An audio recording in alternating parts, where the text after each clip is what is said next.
following video you are about to watch is extremely disturbing in nature. You have been warned.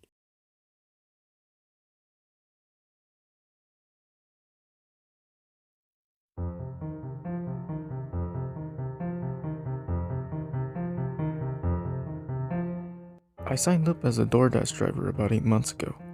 Not much income, even compared to my crappy day job, but it helps pay child support and keeps the pantry stocked with Sprite and Cheez-Its for when my son's Andy stays up with me during the weekends. I never thought that there was anything special about Maple Green Road until about a week ago. At least, I think it was a week ago. It'd been hard to keep track. Before this DoorDash order, I thought that the street was nothing new but your standard outdated 90s neighborhood, featuring houses with overgrown shrubs and trees decorated with tire swings and faded birdhouses. But the house belonging to the Johnsons, according to their DoorDash account, felt wrong as soon as I drove up. It was just a red brick, 2-story cookie cutter built like the rest of the street, with a lawn that needed to be mowed. But somehow, I didn't think I'd noticed this particular home before. Something about the architecture made the front window look like a row of watching eyes, the porch, just a couple steps leading to a stoop, like a snarl.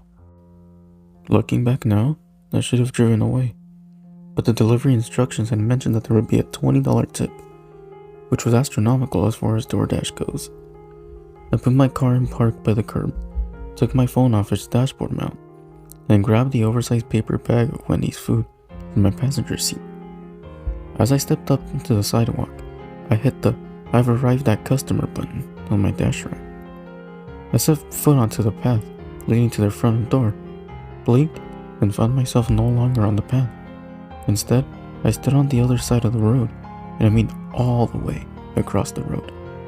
I saw my car, flashes on, parked in front of the red brick home, and I was 10 yards away from it. I'd like to think that I'm a pretty level-headed guy who isn't prone to exaggerations, but the feeling of wrongness intensified.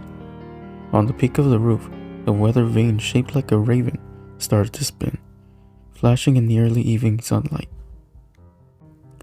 Somehow, even then, I thought I must have imagined it. I thought I must have gotten turned around, getting out of the car. I shrugged off that weird feeling. It had been a long day at work. That was definitely it, I told myself. I must have gotten distracted and went the wrong way. Comforted, stupidly by my own rationalization, I walked back across the street and up the path. When I was halfway across the yard, a kid's face emerged in the window on the right side of the house. It was a teenage boy wearing a baseball cap. I could see his face fairly clearly for how dark it was inside the house. He was looking at my car. His eyes narrowed in what seemed to be confusion. But when he saw me coming up to the curb again, his expression gave way to excitement. Or maybe it was relief. He must have been pretty hungry. He waved back in greeting. Before I could wave back, he looked over his shoulder and stepped away from the window. I stepped up onto the porch, frowning, and my phone buzzed in my hand. A DoorDash notification popped up on the screen. "The door is unlocked. Leave the food on the table. Thanks." I looked up at the front door. It had a window in the center, granting me a view into the house. Straight ahead, I could see a dining room, with a large table in its center, framed by another large window at the back of the house. All of the lights inside were off. The weird feeling I'd tried to push away came back rushing. Everything about the situation seemed very wrong. Huge tip or not, this was no chance I was going inside that house. I set the food down and opened my Dasher app. "Sorry," I typed. "DoorDash policy says I can't go inside a private home to deliver orders. You'll have to grab it from the porch." I wasn't even sure if that was true, but I didn't wait for a reply. I turned away from the door and headed down the steps, tapping the complete delivery button as I went. I was distracted enough that I walked right into something. The door. I walked into the front door of the house. I had been heading towards my car at one moment, and then I bumped my forehead against the glass window set in the front door. My throat felt tight as I stepped back. The house seemed to crouch over me. The stoop suddenly claustrophobic like the mouth of a cave. My phone lit up with another message. We can't open the door from the inside. Put the food on the table. Leave the door open when you come in. I didn't bother to reply. I turned away again, refusing to stay here any longer. My foot almost reached the first stair, but landed on the stoop instead. The door only inches away from my face once again. What is this? I breathed, my heart pounding so hard I could feel my veins pulsing in my neck. 4 more messages came in then, one right after the next series of buzzes. You can't leave unless you put it on the table. Now that you're here, it won't let you leave. Please leave the door open. My insides turned to ice as it read. It wouldn't let me leave? What the hell was it? I had no idea what was going on here, and all I wanted was to get away from this house. I looked over my shoulder at my car, the flasher still blinking where I'd left it, and somehow knew I wasn't able to reach it, not unless I followed the instructions and left the stupid food on the table. I wish I'd tried anyway. Even if I was stuck in an endless loop of trying to get into my car, it still wouldn't have been better than sealing my fate by setting foot in the house. No point wishing for that now though. I picked up the Wendy's bag from the porch, turned the doorknob, and stepped inside. The house was quiet and dim, the only light coming from the window shaded by trees outside. I found myself in a central hall that stretched forward to the dining room table. There wasn't much other furniture to be seen, just a grandfather clock that looked like it had been manufactured in the 80s. The table didn't have chairs. Over my head, a 2-story alcove house, a simple chandelier, its metal frame glinting in the sunlight from a window near the high ceiling. I was scared. Looking back, I know that I was right to be scared, but I was still nowhere near as scared as I should have been. Was it some kind of haunting? Some kind of delayed acid trip? I had no explanation for my situation, despite my racing thoughts. Whatever it was, I just needed to put the damn Wendy's bag on the table. I left the door half open and made my way deeper into the house, my sneakers squeaking on the tile floor. The table was framed by that window on the back of the dining room, making it seem like it was highlighted in the video game. Here's your objective, reach it and move on. The entryway seemed to be stretching longer as I walked. Surely the people who had been sending messages were around here somewhere. The window where I'd seen the teenage boy had been on the right side of the house, but for now, everything was silent. Halfway into the dining room, another darker hall led up to my night. It seemed like it might have led to the bathrooms or the offices, but I couldn't see anything other than smooth walls and shadows. I couldn't even make out doors. I had almost reached the table where a scent caught my attention. I hadn't noticed it when I first came in, but it was like a sweet, metallic, and a lot like something wet dripped against my leg. It slid from below the hem of my shorts along my calf.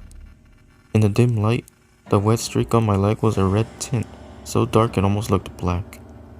It was coming from the Wendy's bag, blood, sticky and wet, and the soaking bottom of the paper bag. I knew there was normal food in there. It smelled during the entire drive from Wendy's. The stuff dripping was probably a busted ketchup packet or some burger grease or... Deep in the house, the door closed. My breath hitched in my throat.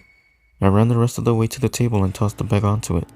It puddled onto the cherry wood surface, the bottom thoroughly soaked. The light coming through the big dining room window was getting darker. Were those stars in the sky outside?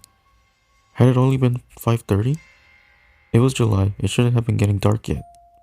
It didn't matter, I was leaving. I stepped back from the table, but I couldn't pull my eyes away from the paper bag. The blood has been spreading, masking Wendy's grinning face in a film of red. For the last time, my phone buzzed with a burst of messages. Leave. Run right now, and leave the door open. Leave! I shoved my phone in my pocket and ran. The front door was still half open, giving me a clear path to my car where it sat, flashing its blinkers on by the curb. The paper bag crunched on the table a dozen steps behind me, and at the same time, something else darted out from the hallway to my left. I yelled, but it was a kid I'd seen in the window, wearing his baseball cap. He grabbed my hand and pulled me towards the half-open door. Run! He said, his voice hoarse, as if he hasn't used it in months. Well, it eats food. We have to go before... Something plopped onto the floor in front of us, the Wendy's bag, torn and soaked with blood. The kid grounded to a halt and I nearly barreled him over in my attempt to stop. He was looking up. I followed his gaze. In the dim light of the alcove above, where the window was now darkened and the chandelier barely visible, something was looking down at us. Something with a confusing mix of shapes, slick curves like the frames of chairs forming ribs. The bloated swell of overstuffed couch cushions, forming lumpy sides. The glinting points of a dozen kitchen knives and silver forks forming jagged teeth. And bones, human bones, sticking out at odd angles. The kid had time to make a brief, strangled groan.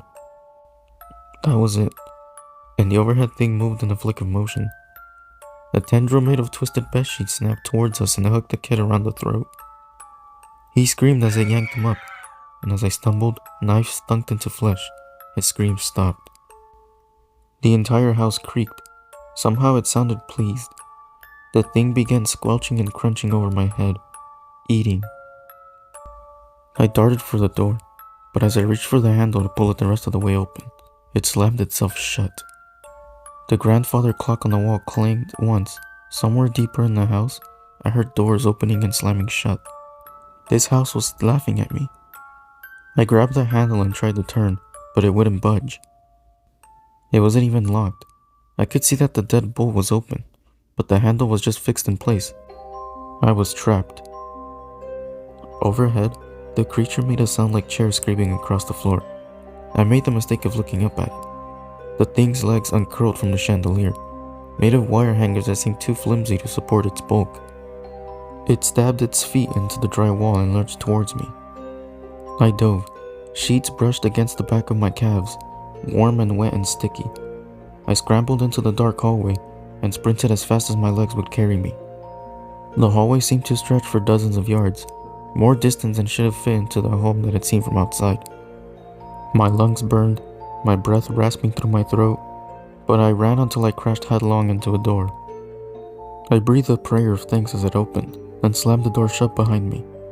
I looked around for furniture I could shove against it, but I was in a small bathroom and nothing was here except a toilet and vanity anchored to the wall. In the space next to the toilet, a window looked out to a darkened sheet. I could see my car parked by the curb. Its flashes would keep going until its battery died, and it would sit there until some neighbor called a tow truck and had it pulled away. I think it's been a week since I got here. I'm not sure why that creature can't seem to reach me in this bathroom, but I've hardly attempted to leave. The bathroom window won't open or break, and the only time I managed to reach the front door, the doorknob still didn't budge. I barely made it back to the bathroom alive, so I'm just hoping this post will make it out and catch someone's attention. My phone doesn't seem to be working right now, and no one who's walked by the house has even seemed to notice that it's here. I think that's why they towed my car. My phone is nearly dead, but if you see this post, the address is...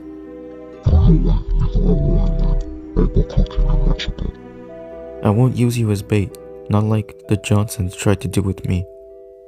Just, please, when you get to the porch, if you can get to the porch, leave the door open.